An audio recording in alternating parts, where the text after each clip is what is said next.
Education is one of the most debated systems in the world today. Some say it's broken, some say it's outdated, some say it needs a complete makeover. And with all the technology and AI disruption all around us, it's easy to understand why there is so much talk about reform in education. But before we rush to redesign education, we may need to ask an important question. Do we really understand the system we are trying to change? Because in highly complex systems, treating surface level symptoms may completely ignore root cause and end up creating more issues than before. So perhaps before deciding what education should become, we first need to understand how it came to be. As an educator and as a parent, I spend my days helping children learn.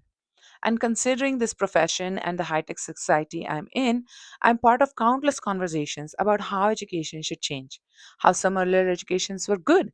Some ideas excite me, some concern me. The more I study education, the more I realize that the system we have today didn't appear by accident. It transformed over generations to meet the needs of society at that time.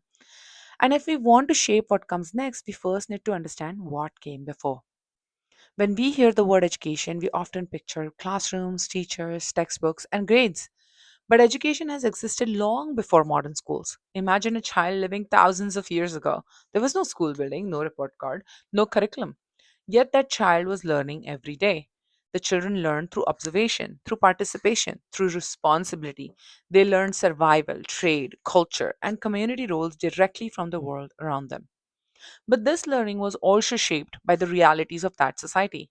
Education was not equal. Issues like gender roles, family occupations, societal social hierarchy existed, but it was designed to meet the needs of its time. And it worked. As civilizations became more advanced, education became more formalized. Across many cultures, structured learning emerged. Scholars, teachers, and intellectual traditions developed deeper academic knowledge. Formal learning allowed societies to create experts, preserve the knowledge gained, but again, access was limited. Education often served select groups, privileged classes, and smaller intellectual communities. Depth increased, access remained narrow. And once again, education reflected the needs and structures of its time. The industrial age transformed society dramatically. Economies expanded, cities grew, workforce changed, and the society needed larger populations with broader literacy and more standardized skills. Mass public education was a product of this need. This was a game changer. For the first time, education was accessible in a much larger way. Mass education helped create pathways that allowed children to pursue futures beyond the occupations they were born into. This system was not random. It was built to solve specific societal needs. And in many ways, it succeeded. Millions gained access to knowledge, literacy, and opportunities that previous generations could never have imagined. This is where we continue from our earlier point that every system is built to solve a problem. Education systems are no different. Over time, systems developed structure, routines, incentives, and expectations that support the goals that were originally designed to achieve. But as societies evolve, even successful systems can begin to experience misalignment. And when we attempt to reform systems without understanding why they were built, what problem they solved, and what structures they support, we risk creating unintended consequences. Which means meaningful reform requires more than just criticism, it requires understanding. We come to today. Today, society is changing rapidly once again.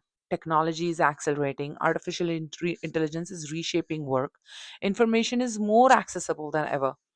Family and community structures are evolving, and naturally, education is being questioned. But perhaps the real challenge is not simply deciding what to remove or replace. Perhaps the challenge is understanding what foundational purposes education must continue to serve and what new purposes it must now develop. For example, many people now ask, why do we learn writing if AI can generate text? Why memorize information when knowledge is instantly accessible? These are important questions, but they may also misunderstand what learning actually does. If AI can write an essay in 10 seconds, have we made writing obsolete? Or have we simply revealed that writing was never the point? Because education has never been only about outputs.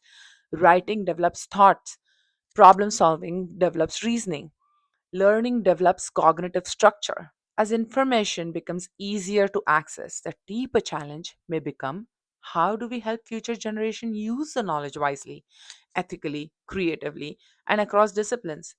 This is not about abandoning foundations, it is about evolving them. So, perhaps the goal is not simply to debate whether education is broken, but to understand the larger system deeply enough to thoughtfully decide what does remain, what should evolve, what future do our children truly need to be prepared for. Because in times of rapid change, meaningful education progress does not begin with surface reform, it begins with understanding. And perhaps the question isn't whether education should change, the question is whether we understand enough about human development to know how it should change. And this is exactly what this series will explore: the evolution of education, the evolution of students, evolution of teachers, evolution of parents, and ultimately what education might need to become in the future. So, before we ask what education should become, perhaps we should first ask what is education truly for?